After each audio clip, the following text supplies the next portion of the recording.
silangan. Ang yaman ay hinakot, hindi nag-alinlangan. Ito'y masalimuot, lubog na ang lansangan. Ang bayan ay nalukot, naging maalinsangan. Sa kalsada pumalaot, kahit hindi kailangan. Ang hapis ay bumalot, sa amin tumatangan. Kayong mga gahaman, hindi kayo naawa. Inanod ang tahanan ng ating manggagawa. Ganun-ganun na lamang pagyaman nyo'y sumulong. Labis ang karangyaang walang ambag na naitulong. Kayo ang inatasan upang malunasan. Digin ng panan bagos ang punto'y ginatasan. Pinaikot ang bansa sa inyong mga kamay. Kinubli nyo ang mansa kasi hindi kayo sanay. Ngayon sino maghuhulma at sino magpapanday? Sino magpapakalma upang gawing pantay-pantay? Nilamukos ang Pilipinas ng galit suliranin.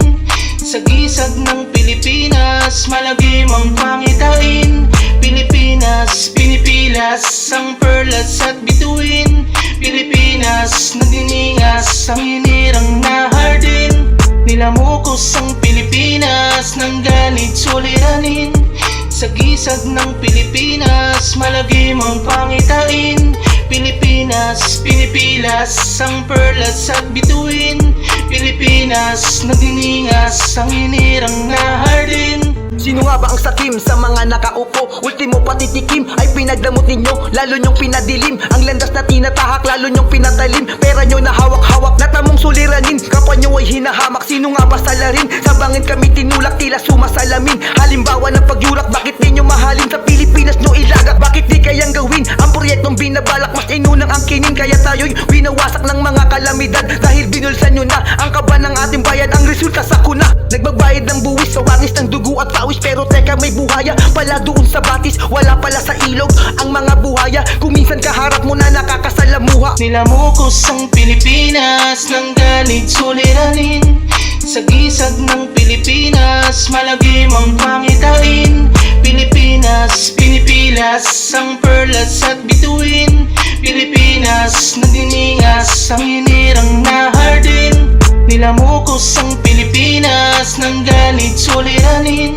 Sa gisag ng Pilipinas, malagim ang pangitain.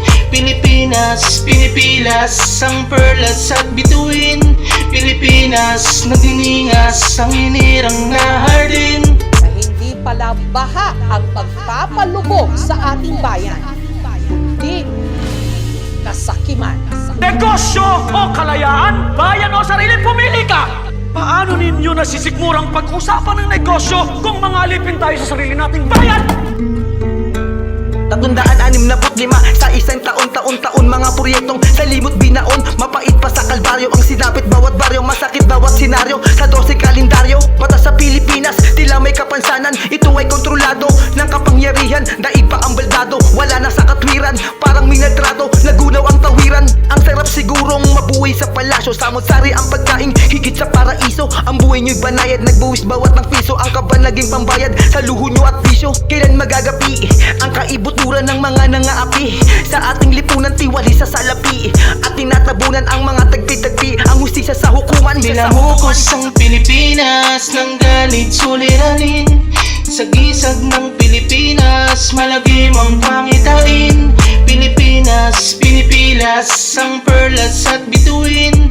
Pilipinas, nagdiningas ang hinirang na hardin. Nilamukos ang Pilipinas ng galit suliranin. Sa gisag ng Pilipinas, malagim ang pangitain. Pilipinas, pinipilas ang perlas at bituin. Pilipinas, nagdiningas ang hinirang